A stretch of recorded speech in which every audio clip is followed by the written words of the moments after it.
Hello, everyone. Welcome to Faith and Fellowship. We're three guys based in Utah. I'm Kirk. I'm Joel. And I'm Lyric. And the goal of our show is to share stories and beliefs from different people local to our area. Our mission is to bring civil discourse and allow people who hold different faiths a platform to tell us what they believe. The show's model consists of an interview episode and a follow-up response episode where we'll discuss the topics that were brought up with our guests in the initial interview and give our take from a biblical standpoint. Full disclaimer, not all comments and opinions expressed by our guests represent our own opinions. Thank you guys for listening and enjoy this episode.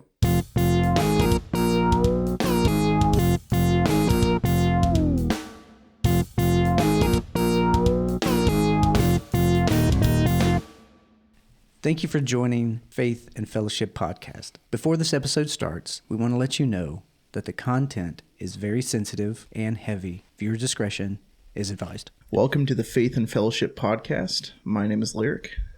I'm here with... How come... I'm here with David, our honored guest, and probably going to be a new host on the show because I'm getting rid of the other two. I just want to know, like, what...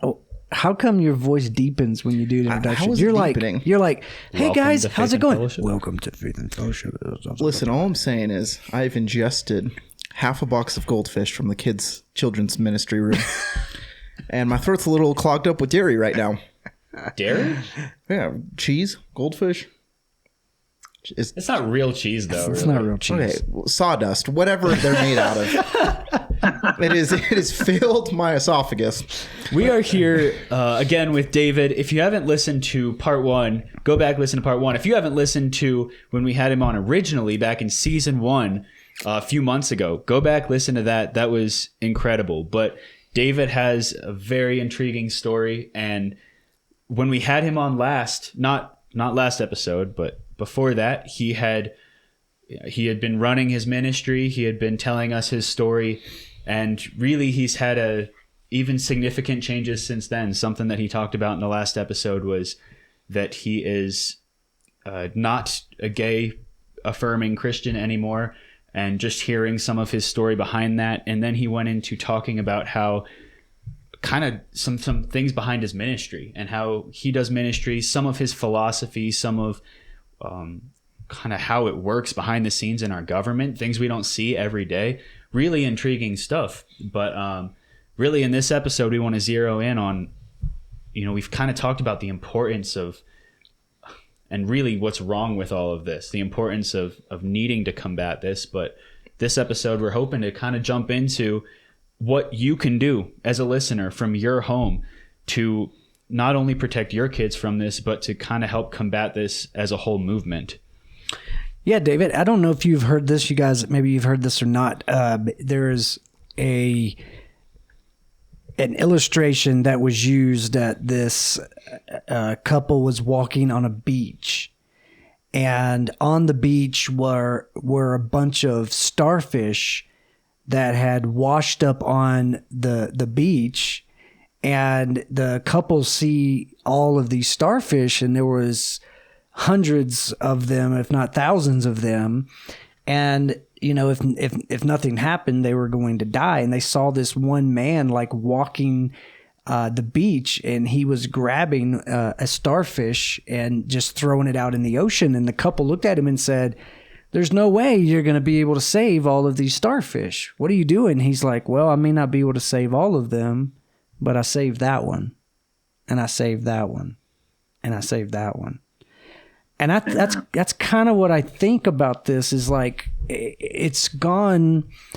You did a really good job last podcast kind of describing how far we've gone in this country when it comes to, Lyric asked the question of how we've gone from it just being a couple on the side of the street or our neighbor to now it's like pushed right into our face. And if you even have an opposite opinion, you're hating on it.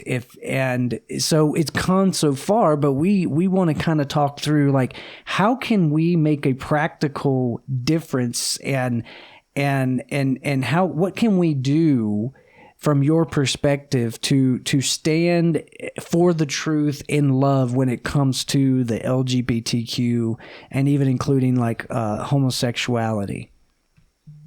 Well, I always tell people, you want to get involved and you got to get informed, right?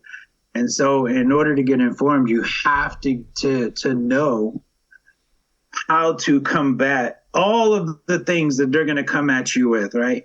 And all of the things that this movement has already programmed people into guilting and shaming each of us just as regular everyday citizens, right?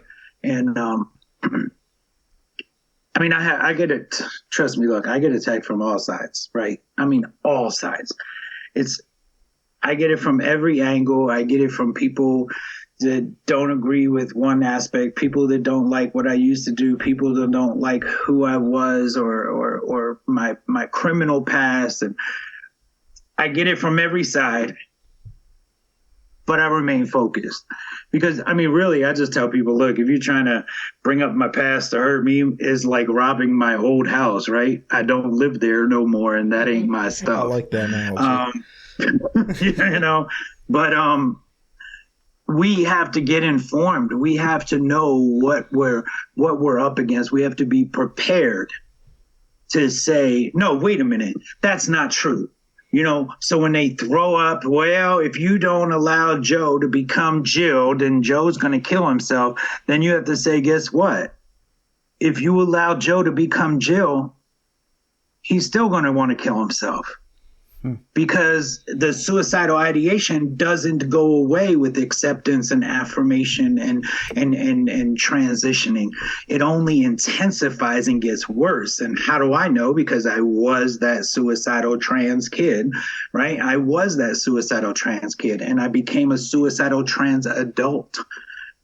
And it got worse and worse and worse. So these are the things we have to be prepared for. We have to be prepared with when they say, you know, well, the rate of this is this, and you say, no, wait a minute, that's not true. You know, well, I have to do this. It's just who I am. There's nothing else. It's unmutable. It's unchangeable. Wait a minute, that's not true. You know. And, well, how do I know it's not true? Because I know somebody who used to be trans. I know somebody who used to be a homosexual. And guess what? He's not. He's a man of God now. And so you want to meet him? Wait a minute. Here's his story. Here's his book. Here's his website. Here's his number. Call him. You know, stuff like that. We have to be prepared. So I don't think that everybody can minister to everybody. But I think that we can all minister in a way that would lead people to other people who can minister to them, who can speak life and pour life into them. And I don't just mean introducing people to Jesus the Christ, right, through word, deed, and action, because we can all do that. And so one thing to remember is that homosexuality and transgenderism weren't the only sins I was guilty of, right? So so that doesn't have to be the focus of the conversation. There's so much more to focus on in the conversation. I had some pretty powerful ministry leaders and and women of God in my life in 2011, and I still walked away from the fold, right? I still said I'm going to be a gay Christian, and in the process of seeing that was an impossibility, that it was not possible to walk in a right relationship with God, but still remain out of his good grace, it showed me a lot. It showed me so much. It gave me so much more to provide people, because now I can say, wait a minute, we don't have to do that. We can't go out we don't go to the parade and stand on a milk crate and scream and holler about fire, brimstone, and Sodom and Gomorrah, and y'all going to burn in hell. And that's not going to draw them in. That's not going to lure them in. You know, if we go and we want, if we go, because I mean, honestly, I don't think that we belong there. You know, that's their thing. I don't think that we belong there. But I think that we all, Every single one of us has somebody in our life, whether it be a family member, a neighbor, a coworker, or something, that is enveloped in this darkness, in this deception, because that's what it is, deception. And if we didn't know we were being deceived, right, it wouldn't be called deception. And so these are the things that we have to remember when we're talking to somebody that sincerely believes himself to be a woman, or a woman who sincerely believes that she is designed as a lesbian. We have to believe that this is sincere. And they are sincere. And I was just as sincere, sincerely wrong, but sincere nonetheless, right? Because just like Saul, he was sincere, sincerely wrong, and then he went from being sincerely wrong to being sincerely right, and he became Paul and wrote most of the New Testament. Mm-hmm. So as we're preparing people to be empowered, it's really quite simple. Just love people, right? Mm. Just love them. Just embrace them as they are. And let Jesus do the rest. Let the Holy Spirit do his job. So many times we think that we're going to do it. I'm going to do this. Watch this. But people are not projects. People are not projects. So we can't say, I'm going to help this man. He's not going to be gay anymore. Well, guess what? You can help that man, but it's up to Jesus if he's going to see clearly through the deceptions of homosexuality or not. It's not up to us. And that takes me, and you know, if you have any extra thoughts on this, we'd love to hear them. That takes me, Kirk and I were having a conversation earlier today at lunch, kind of talking about, well, specifically in the context of Americanism, but talking about how our view on really humanity should not be to moralize humanity. So in the context of our conversation, we were saying, well, a lot of even American Christians tend to say, well, if we can just bring Jesus to America, then America can be moralized and we'll be comfortable and everything will be good again. And where that falters is you're starting in the wrong, you're starting with the wrong thing. Your reason for it is morality, but it, and this really applies individually and applies in this case too, is morality isn't going to do us any good without the gospel.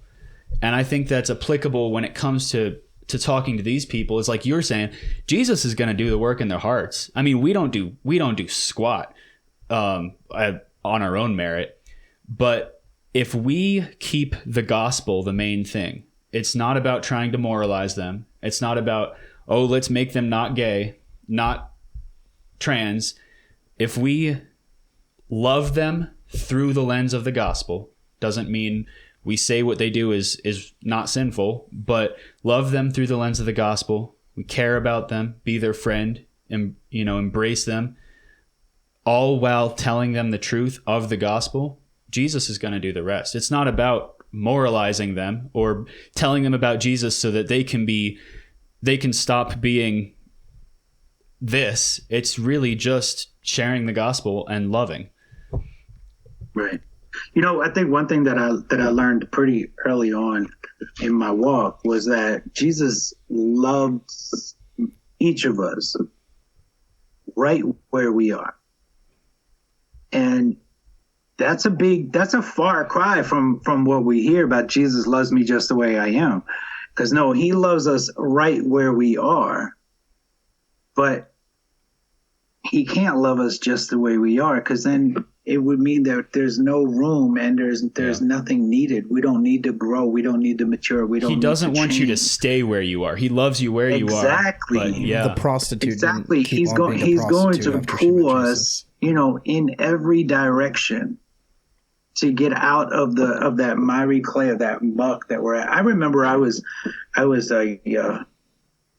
a transgender prostitute, I was standing on the corner, and it's probably after midnight, and two or three Christian men, they were out doing street evangelism and street ministry, and they walked towards me, and And I put my hand in my bag and I grabbed my hammer. And I said, if you come near me, I'm going to gut you like a fish. And so they didn't even like waste a breath on me. They just right across the street to the next corner and the next person.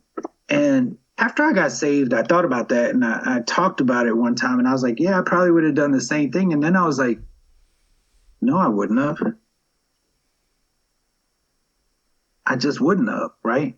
I would have still spoke to the person. I mean, that's just me, right? I'm not saying everybody go out there and when someone threatens you, you know, keep trying to get in their space, because that's not what I'm saying. I'm saying that at first, my first reaction was like, oh yeah, I probably would have turned around from danger too, you know, and went to the next corner. But that's not true. I would have said something to me, because I couldn't have walked away from me on that corner and then not known if I could have said the right thing or spoke the right words that would have saved that young man many more years of hardship and you know, a lot of stuff.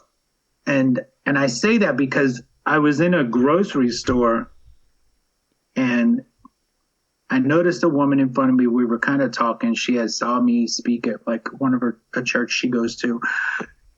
And so we were chatting about that, and it was a long time you know, and the guy that was bagging had like blue hair and long nails, and they were painted, and she looked at him and kind of shook her head and rolled her eyes. It didn't say a word to him, but spoke to the cashier and just acted like he wasn't even there. And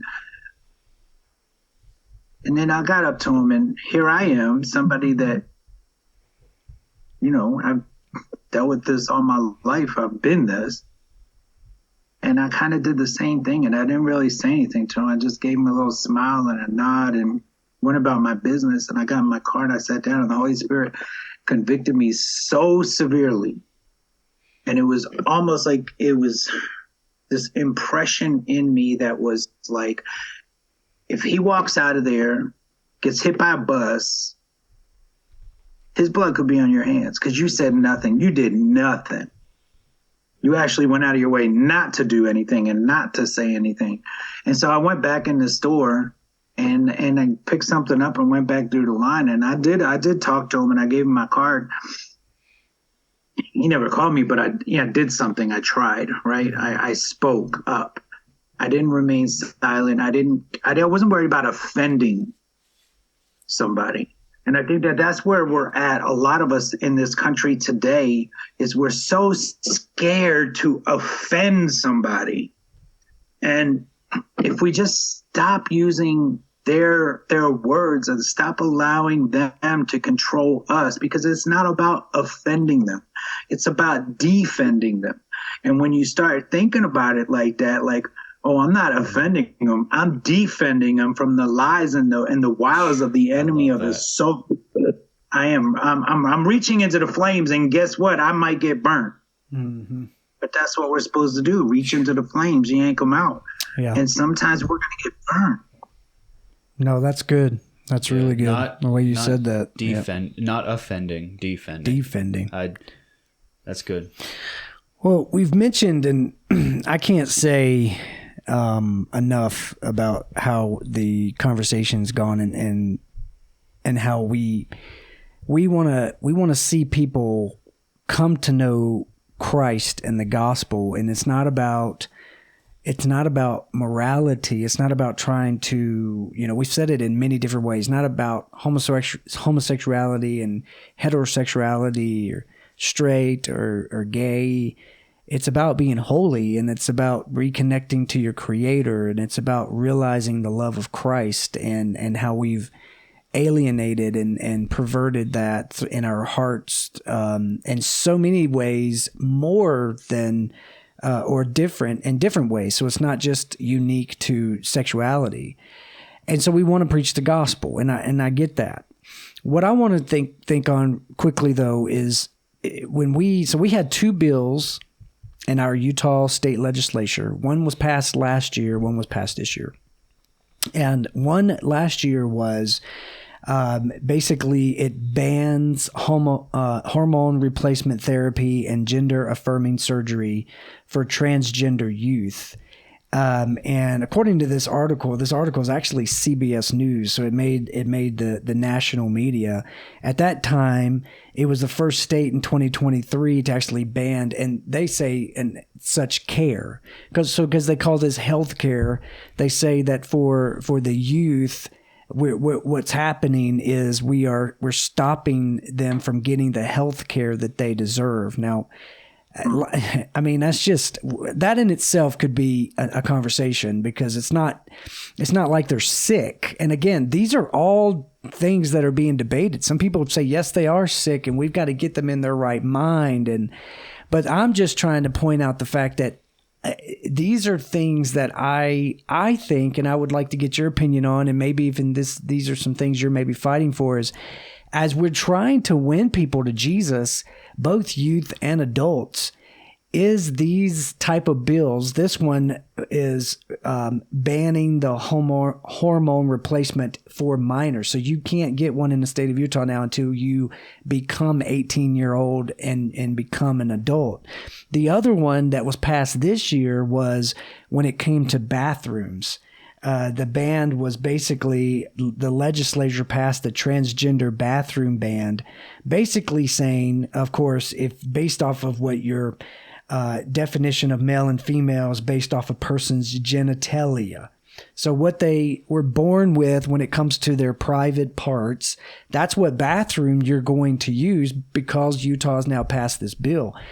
I see these bills as, yes, this may not win somebody to Christ, but it's worthwhile to keep with this first one, to keep a child from making a decision that maybe they are being influenced and don't know exactly what they're doing, and having these particular treatments taken to them. And the second one, to protect boys and girls alike from having some other gender come into their bathroom that's not, that's right. Not them. So let me just say this real quick about the whole bathroom thing, right? There are trans people out there who completely pass. They use whatever bathroom they identify with, because guess what? You don't even have a clue, right? And honestly, I don't think that they are. I know one actually that uses the family bathroom and won't use a public men or women's bathroom because the individual is afraid. Even though the individual completely passes, the individual is afraid that they'll get called out by somebody being in the wrong bathroom. So, I mean, as far as the bathroom goes, look, first of all, if you have a child, go in the bathroom with your child. Do never send a child in a public bathroom, because I'm telling you, as an ex-gay man, an ex-prostitute, and an ex-pervert, that every public bathroom that we go into, that there are people in there, men, every men's room, I should say, from Walmart to rest stops to truck stops, there are men in there that are what they call cruising. And that means that they are looking for random sex with random men. So never send your child into a bathroom by themselves in a public bathroom. Send them into a family bathroom where they can lock the door behind them. But the banning HRT for youth, I'd say everybody that hears this podcast right here needs to be either at the State House for these hearings, or they need to go online and figure out real quick how to submit a written testimony to the whatever committee the bill is being presented in front of. And that's not hard to find out. So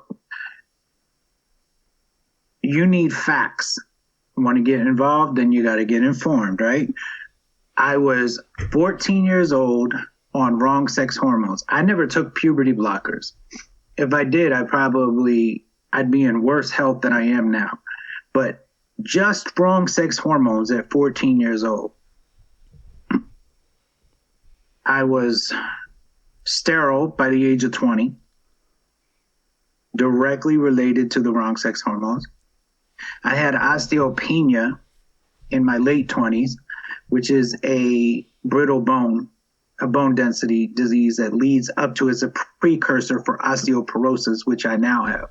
So, and I had osteoporosis in my 30s. It's commonly an elderly woman's disease, bone disease. This is just from the wrong sex hormones. So you have to do some research, know why children shouldn't be presented this. They want to give children puberty blockers, and in some states they can get them at 8 years old without parental consent or knowledge. Puberty blockers halt bone development, brain development, organ development. Okay, they sterilize. They can sterilize the individual. Puberty blockers and wrong sex hormones paired together always sterilize the individual. No doubts about it. But we're talking about children who are, the only illness that they may have, according to the world's definition, is a mental illness, and it's called gender dysphoria. Dysphoria means an abnormal condition of mental confusion.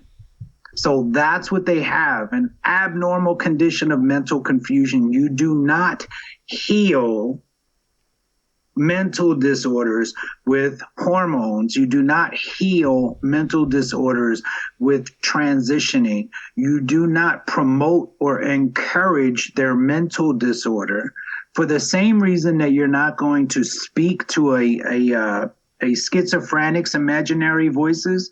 You're not going to speak to their imaginary voices for the same reason you should not be going along with and playing make-believe with a child who identifies as something other than what they were born and created to be. What you should want to do if you want to help them and heal them is get to the root of the issue and find out why they're so broken and so torn up and so hurt and so desensitized and so indoctrinated that they believe that they are something other than what they were created to be. And I'm telling you now that 99% of them have been abused in some way, shape, or form. They have comorbidities. We have trans activists who go to chat rooms and on apps. That's why children shouldn't have phones, because they go to them on apps and in chat rooms for anorexia, for all kinds of different comorbidities and issues, right? And they tell them that the reason they're anorexic is because they're trans. The reason that they're depressed is because they're trans. The reason that they're this is because they're trans. We're at an all-time high with children on medications, especially psych medications. All right, we have school boards that are trying to pass budgets for $2 million for mental health. Who's doing something wrong? Who's doing something wrong?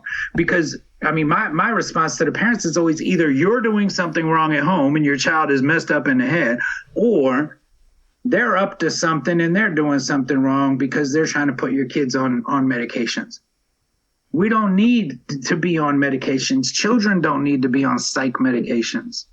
They're not depressed. They're not ADHD. They just need to get out and live a real life and have some familial intimacy, some intimacy with their mother and their fathers and their siblings and their families. They need to have what was supposed to be in their lives from the very beginning, a mother and a father that love them families that come into their lives and love on them, groups, fellowships, congregations that come into their lives and love on them and surround them and embrace them and empower them and lift them up and say, wait a minute, you are wonderfully and beautifully made. Hold on, wait a minute. You're not a mistake.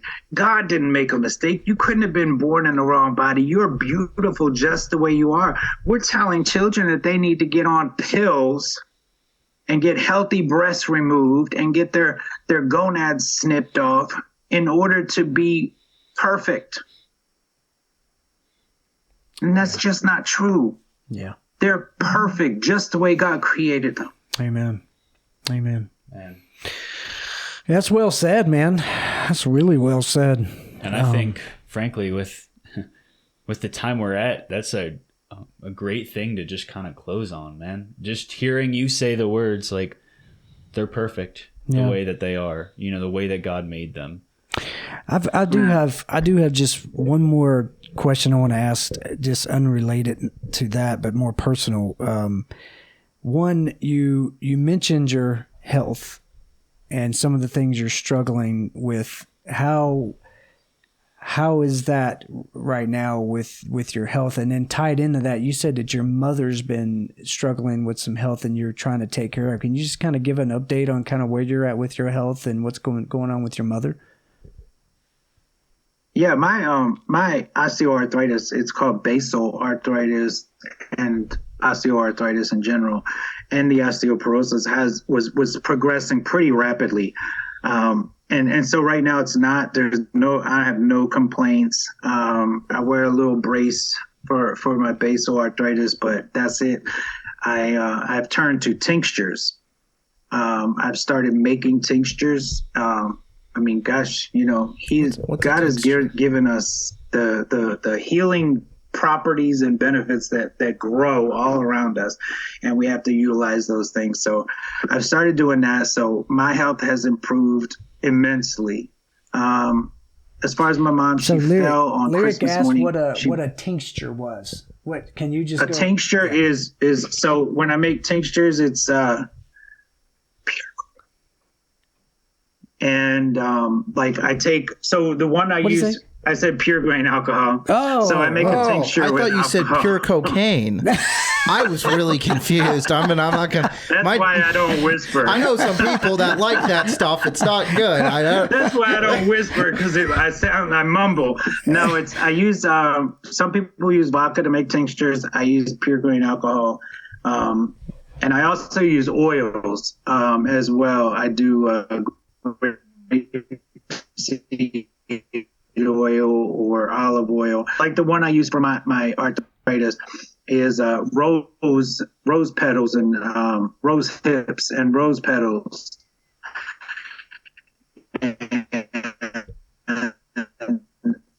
So all in there, and you let it sit for about 6 months, and then you have a very powerful tincture. And so that's what I've been using, and I can definitely say that I have been progressing as rapidly as it used to progress. So, and I use comfrey, you know, I grow comfrey, and then I break it down, I dehydrate it, and then I soak it in a grapeseed oil for a couple months, and then get the benefits of the comfrey plant through the oil, and it's absorbed into the skin and all that kind of stuff. Plus better eating, better foods, different foods. But yeah, you so would. As far as my mom goes, we might have to have she you broke back her hip on. Christmas morning. She took a bad fall. Huh? Sorry, we were having just a little bit of a breakup. We did catch the majority of that. I was just going to say we might have to have you back on one day to talk to my wife, because she's all about those natural remedies and growing stuff and nature and silver and all that kind of stuff. But I'm sorry, I didn't mean to interrupt. So you're right. You know what? There's healing for everything growing all around us, and all natural. God has provided us everything, because it's not about, I'm a Christian. I'm supposed to be healthy because God has touched me and risen me up. He healed me from my deathbed. I want nothing else. I mean, I don't have any more requests from him. You know what I mean? I mean, he lifted me up from my deathbed. I had full-blown AIDS. I was given less than 3 months to live. There was hospice in place. He rose me up from that.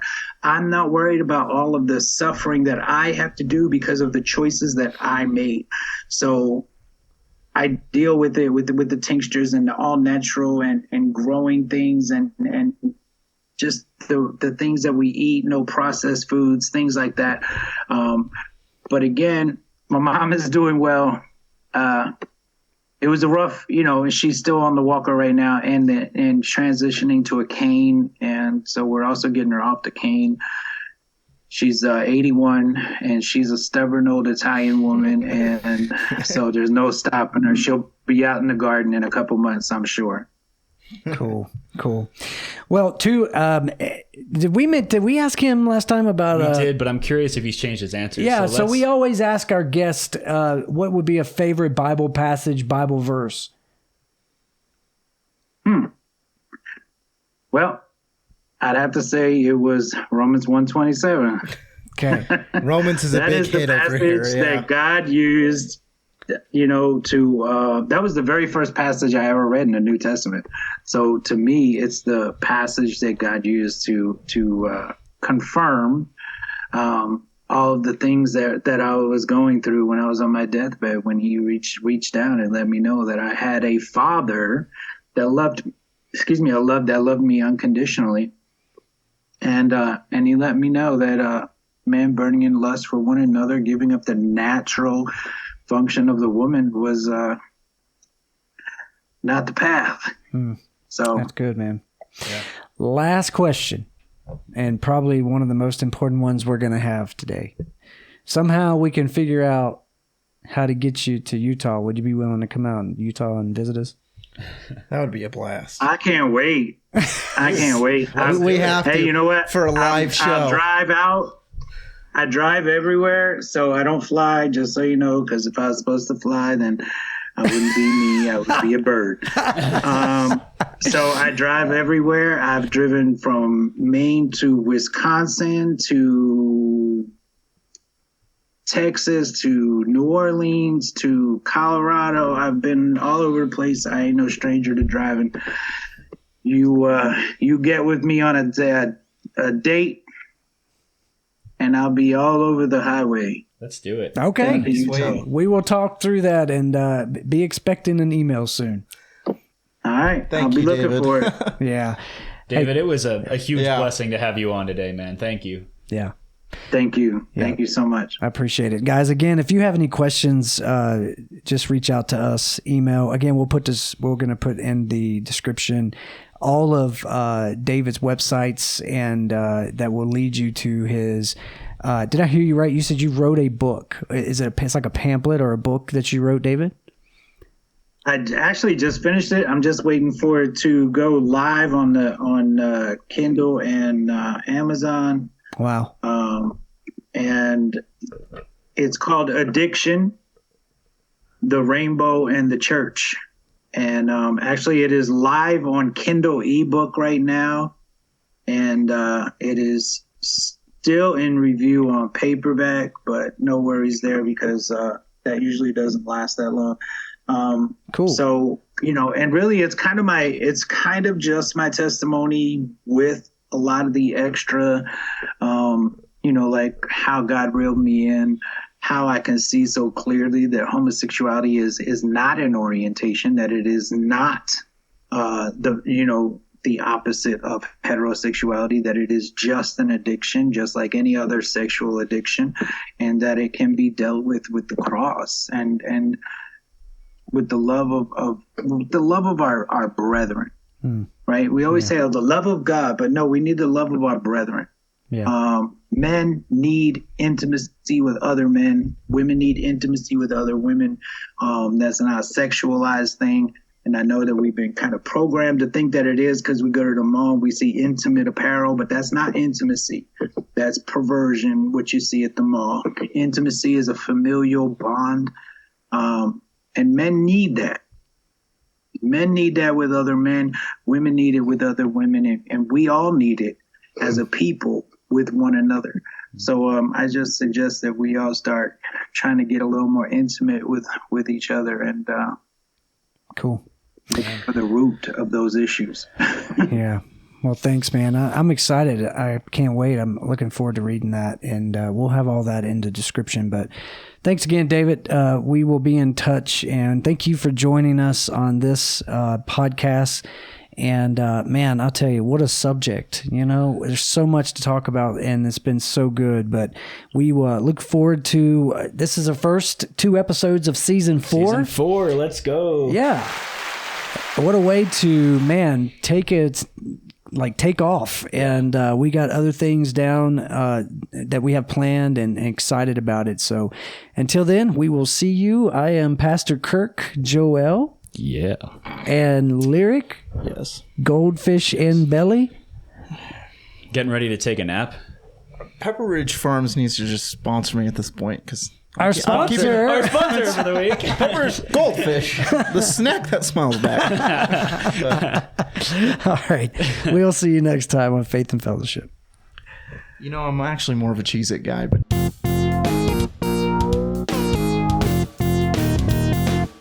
Oh, no, here we.